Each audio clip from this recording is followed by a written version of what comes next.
ఇల్లు లేని వాళ్ళందరికీ రేవంత్ రెడ్డి ప్రభుత్వం ఇల్లు ఇస్తున్నామని చెప్తా ఉంది. అవును, ఇవ్వలేరు, మాకు రాలేవు. మేము కిరాయిలు కట్టుకుంటూనే ఉన్నాం. 25 ఏళ్ళు 27 ఏళ్ళ నుంచి మేము ఇక్కడనే ఉన్నాము. మా పిల్లలు పుట్టినరు పెద్దగా అయినరు కానీ ఎవరు ఏది ఇవ్వలేరు మాకు. రేషన్ కార్డు ఉంది మాకు. ఏడ పెట్టమంటే ఆడ పెట్టినాం మేము, కాయిదాలు పేపర్లు పెట్టినాం, అన్ని ప్రతి ఒక్కటి పెట్టినాం, కానీ మాకు మాత్రం ఇల్లు ఇవ్వలేరు.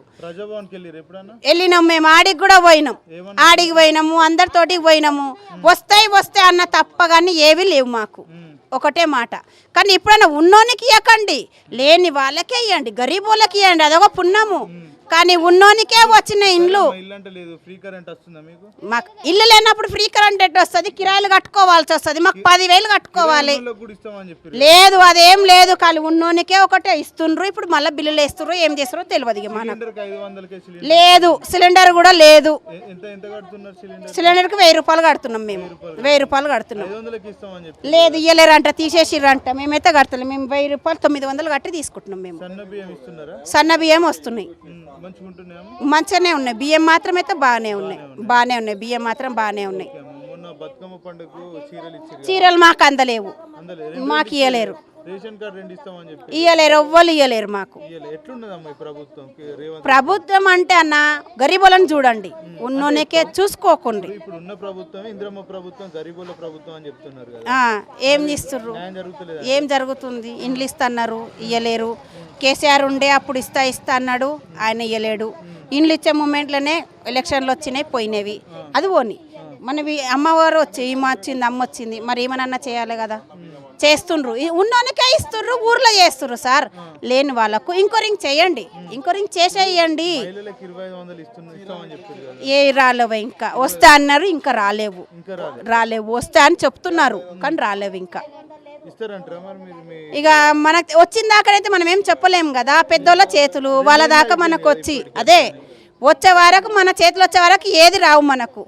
వస్తేనే తీసుకోవాలి, లేకుంటే లేదు. ప్రభుత్వం గవర్నమెంట్ ఇస్తే తీసుకోవాలి, లేకుంటే లేదు. మనదేమి ఇది కాదు, అట్లా ఉంది. కానీ రాలేవు ఇంకా. ఫ్రీ బస్సు ఇస్తున్నారు, ఉన్నది. ఫ్రీ బస్ అయితే పోతున్నాం. నేను డ్యూటీకి పోయేది అక్కడ పోతున్నాం మేము, ఫ్రీ బస్సు పోతున్నాం మేము. అవి ఇయ్యలేదు సార్, మాకు ఇయ్యలేరు. ఇక ప్రభుత్వం అంటే ఎలక్షన్ల టైంలోనే ఇది చేస్తారు, దాని తర్వాత వాళ్ళు పట్టించుకుంటూ లేరు. ఒకటే మాట, లేని వాళ్ళని చూడండి, గరీబ్ వాళ్ళని చూడండి, ఉన్న వాళ్ళని వదిలేయండి. ఉన్నాక కూడా వాళ్ళకి ఇచ్చుడు ఎందుకు? నేను ఒకటే మాట, ఉన్న వాళ్ళకి ఇవ్వకండి, లేని వాళ్ళకి ఇంకోరింగ్ చేసి ఇవ్వండి. అదొక్కటే. ఎవరికైనా కానీ పెద్దోళ్ళకు ఒకటే దండం పెడుతున్నా, గరీబ్ వాళ్ళని చూడండి, ఉన్న వాళ్ళకు చూడకండి. నవీన్ యాదవ్ తెలియదు, నాకు తెలియదు. నేను ఇక్కడ ఉండే, నేను అక్కడ ఫిలిం నగర్లో పైన ఉంటా నేను. ఇక నేను ఏమి చెప్పలేనన్న. ఇక మేము పార్టీలో నేను కూడా తిరిగినా, మేము కూడా తిరుగుతుంటే చేస్తుంటే మాకు కూడా ఏది పోయాను. లేకుంటే నా పరిస్థితి బాగలేదు, నేను పోవట్లేదు, చేయట్లేదు. నేను కూడా వదిలేసిన పని చేసుకుంటున్నా, బతుకుతున్నా అంతే. ఇంకేం ఆమ్దాని లేదు, ఏం లేదు మనకు. ఇప్పుడు 10 ఏళ్ల కాలం కేసీఆర్ ఎట్లుంది, ఇప్పుడు 2 ఏళ్ల కాలం రేవంత్ రెడ్డి ఇప్పుడు బాగా డెవలప్ చేస్తున్నా అని చెప్తా ఉన్నారు రేవంత్ రెడ్డి. ప్రజలందరినీ చూసుకుంటున్నా, కంటికి రెప్పలు కాపాడుకుంటున్నా అని చెప్తున్నారు. గరీబ్ వాళ్ళకు చూడమనండి, ఉన్నోళ్ళకు చూడకమనండి, లేని వాళ్ళకు చూసుకోమండి. నేను ఒప్పుకుంటా, చూస్తుండేమో ఊర్లలో చూస్తుండేమో. అవును. ఇక ఏమో అన్న, మనమైతే పొద్దున పోతే పనికి పోతున్నా, వస్తే డ్యూటీకి రావాలి. నా ఇంట్లో మా ఆయన పానం బాగాలేదు, మా ఇంట్లో సమస్త బాగాలేదు. ఇక మేము అదే చూసుకుంటూ కూర్చుంటాం. హాస్పిటల్లో అవి ఇవి తిరుగుకుంటూనే ఉంటున్నాం మేము. మా ఆయనకు కిడ్నీ లివర్స్ అన్ని ఖరాబ్ అయినాయి. గాంధీ హాస్పిటల్లో, ఉస్మానియా హాస్పిటల్లో వేసినవి. అక్కడ నుంచి మళ్ళీ తీసుకొచ్చి డాక్టర్లతోటి ఇంట్లోనే ట్రీట్మెంట్ చేయించినాం మొన్నటిదాకా. ఇప్పుడు కొంచెం లేచి నడుస్తున్నాడు. ఆరోగ్యశ్రీ పట్టించుకోలేరు ఆడ. ఆరోగ్యశ్రీ కార్డు తీసుకున్నారు కదా, ఆ తీసుకున్నారు, ఆ ఫోటోలు అవన్నీ తీసుకున్నారు ఆడ హాస్పిటల్లో తీసుకున్నారు. మంచిగానే చూసిర్రు, మంచిగానే ఉంది హాస్పిటల్లో. ఏంటంటే కొంచెం దాని వల్లనే కొంచెం ఇదైపోయిండే మాకు. కానీ దాని తర్వాత నేను ఇంట్లో తెచ్చుకొని ట్రీట్మెంట్ చేయించుకున్నాను. నేను ఇలా గవర్నమెంటే చూపించిన. నేను అక్కడ నుంచి డాక్టర్ వచ్చి చేసిండు, కొన్ని డబ్బులు ఇచ్చినాము, చేయించుకున్నాం మేము ఇంట్లోనే. నా 3 కొడుకులు. బ్యాండ్ బిజినెస్ నడిపిస్తుండే మా కొడుకులు. ఇక అల్లనే బిజినెస్ అంటే ఇప్పుడు ఇది దీనివి అన్నీ బంద్ అయ్యి, మాకు డీజే అవి బంద్ చేసినందుకు జర ఇదైపోయిండే. ఇప్పుడు పర్వాలేదు, ఇప్పుడు కొంచెం సీజన్ కూడా అంత ఏం లేదు. అంటే ఇక గిరాకులు పట్టి ఉంటుంది కదా నాన్న, ఉంటే పోవాలా లేకుంటే లేదు అట్లా. బతుకున్నాడు అంటే జనాభాలో ఓటు ఒకటి గుర్తింపు అన్నమాట. మనిషి బతుకున్నాడు అని, చచ్చిపోతే వాడు వచ్చి ఓటు అయ్యాడు. బతికిన మనిషి ఓటు వేస్తుందా లేదా, వాడిని గుర్తింపు ఉందా లేదా ఈ జనాభాలో. అట్లా మేము ఒక జనాభాలో ఓటు వేస్తున్నాం.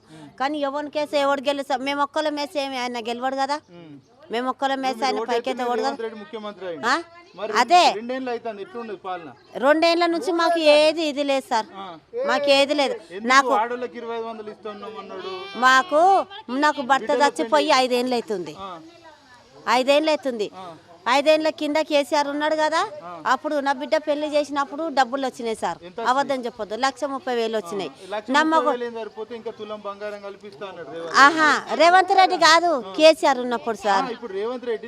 ఆయన ఉన్నప్పటి నుంచి మాకేది రాలేదు, నా పింఛనే వస్తలేదు.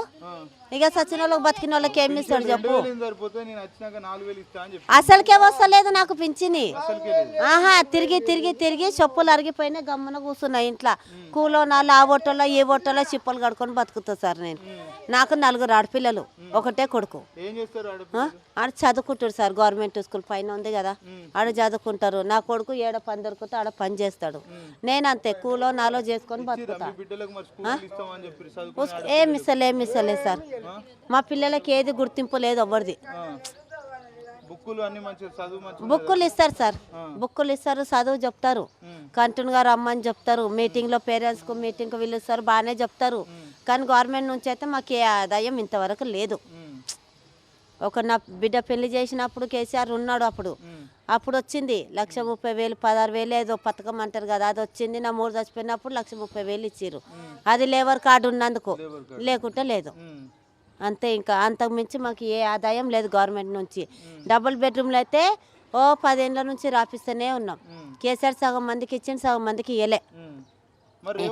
రేవంత్ రెడ్డి అది ఓపెన్ కాలే, ఇంకా ఓపెన్ కాలే. ఆఫీస్లో చుట్టుముట్టు తిరిగి తిరిగి లాస్ట్ కూర్చున్నాం. ఎప్పుడు ఇస్తాడో అప్పుడు పోదాం అనుకొని మూసుకొని ఉన్నాం. ఆ దేవుని మీద భారం వేసుకొని ఉన్నాం సార్, అంతే. కానీ ఈ కిరాయిలు అయితే మేము కట్టలేక చచ్చిపోతున్నాం. ఒకసారి టైం పని ఉంటుంది, ఒక టైం ఉండదు.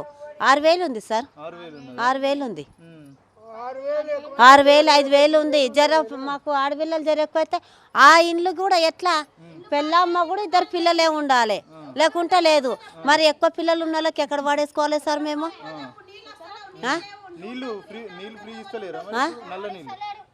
నల్ల నీళ్ళు మాకు ఫ్రీనే వస్తాయి, రావని కాదు, బిల్లులు ఏం లేదు. కానీ కరెంటుకి అయితే దునియాక బిల్లులు వేస్తున్నాడు. ఆ బిల్లులు మాకు మాఫీ కావాలి, కరెంటు బిల్లులు మాఫీ కావాలి. ఫ్రీ ఏడు ఉంది, అది 1,000 బిల్లులు కడుతుంటే. మీరు 2 రూమ్లు కలిసి ఇంత బిల్లు వచ్చింది, ఇన్ని వేలు కట్టాలమ్మా మీరు. ఎట్లా సార్, ఏ దానికి ఏది మాకు ఫైదానే లేదు.